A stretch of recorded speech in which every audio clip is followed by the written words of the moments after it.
किसान अश्वनी कुमार और गाय की कहानी। गांव हढ़ा। गांव हढ़ा जो चारों तरफ हरियाली और मिट्टी की खुशबू से महकता था, वहीं किसान अश्वनी कुमार रहते थे। गांव के लोग उन्हें मेहनती और सीधा साधा किसान मानते थे। उनकी पहचान यह थी कि वे हमेशा मुस्कुराते रहते और दूसरों की मदद करने में पीछे नहीं हटते। अश्वनी के घर में एक गाय थी। वह गाय साधारण नहीं, बल्कि गांव की सबसे समझदार और शांत गाय मानी जाती थी। उसकी बड़ी बड़ी आंखें और सफेद रंग में हल्के भूरे धब्बे उसे बहुत सुंदर बनाते थे। अश्वनी उसे प्यार से गौरी कहते थे। गौरी उनके लिए केवल दूध देने वाली गाय नहीं थी, बल्कि परिवार की सदस्य जैसी थी। सुबह सुबह जब सूरज की पहली किरण गांव पर गिरती, तो गौरी की घंटी की टुनटुन सुनाई देती। बच्चे उसी आवाज पर उठते और दौड़कर गौरी के पास पहुंच जाते। किसान और उसकी दिनचर्या। अश्वनी का दिन सूरज निकलने से पहले शुरू हो जाता। सबसे पहले वे गौरी को नहलाते, फिर चारा डालते। जब गौरी आराम से चरने लगती, तब वे हल लेकर खेत की ओर निकल पड़ते। गांव हढ़ा की मिट्टी उपजाऊ थी, लेकिन मौसम पर सब कुछ निर्भर करता। एक साल अच्छी बारिश हो जाती तो किसान खुश, लेकिन अगर बारिश देर से हो या सूखा पड़ जाए तो सब परेशान। अश्वनी इन सब हालात में धैर्य रखते थे। वे कहते, मेहनत करने वाले को कभी भूखा नहीं रहना पड़ता। गाय का महत्व। गौरी रोज इतना दूध देती कि घर के लिए भी बचता और बेचने के लिए भी। दूध से दही, घी और मक्खन बनता। गांव की औरतें जब कभी त्योहार पर मखाने की खीर बनाती, तो गौरी का दूध सबसे पहले मांगा जाता। बच्चे जब पढ़ाई करते करते थक जाते, तो उनकी माँ गरम दूध का गिलास देती और कहती, ये गौरी का आशीर्वाद है, ताकत और समझ दोनों देगा। मुश्किलें शुरू। एक साल गांव में भारी सूखा पड़ गया। कई महीनों तक बारिश नहीं हुई।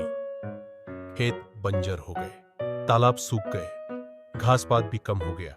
गांव के कई किसान कर्ज में डूब गए। अश्वनी भी परेशान थे। उनके खेतों में कुछ नहीं उगा। घर का खर्चा चलाना मुश्किल हो गया, लेकिन वे रोज गौरी की सेवा करते रहे।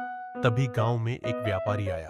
उसने गौरी को देखा और कहा, अश्वनी, यह गाय बहुत अच्छी है, मैं इसे खरीदना चाहता हूं, तुम्हें अच्छे पैसे दूंगा। गांव के लोग भी कहने लगे, अरे भाई, बेच दो, वैसे भी सूखा पड़ा है, तुम पैसे से नया काम कर लेना। लेकिन अश्वनी ने मुस्कुराकर कहा, पैसे तो आ जाएंगे, लेकिन भरोसे का साथी बिक नहीं सकता। गौरी मेरा सहारा है, इसे मैं नहीं बेचूंगा।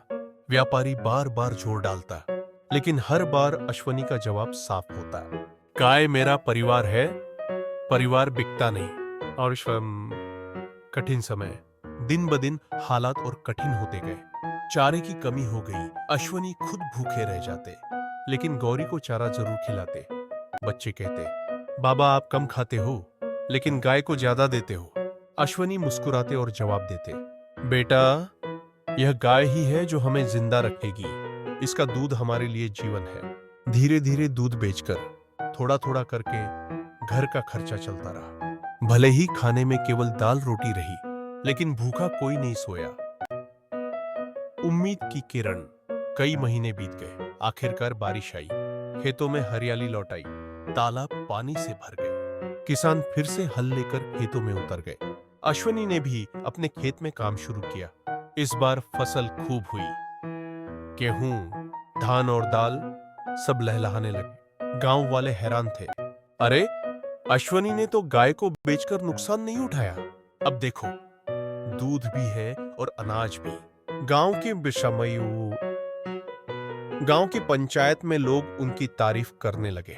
बच्चे भी गर्व से कहते, हमारे बाबा ने सही किया, जो गौरी को नहीं बेचा। गांव का उत्सव। गांव में उस साल अच्छी फसल होने पर बड़ा उत्सव हुआ। सबने अपने अपने घरों से दही, दूध और मिठाइयां लाकर मिलकर भोज किया। सबसे खास बात यह रही कि गौरी को फूलों की माला पहनाई गई। पंचायत प्रधान ने कहा, यह गाय केवल अश्वनी की नहीं, पूरे गांव की मां है। इसने कठिन समय में हमें सिखाया कि धैर्य और भरोसा ही असली ताकत है। गांव के बच्चे गौरी के गले में रंग बिरंगे रिबन बांधकर नाचने लगे। ढोल नगाड़ों की आवाज गूंज उठी।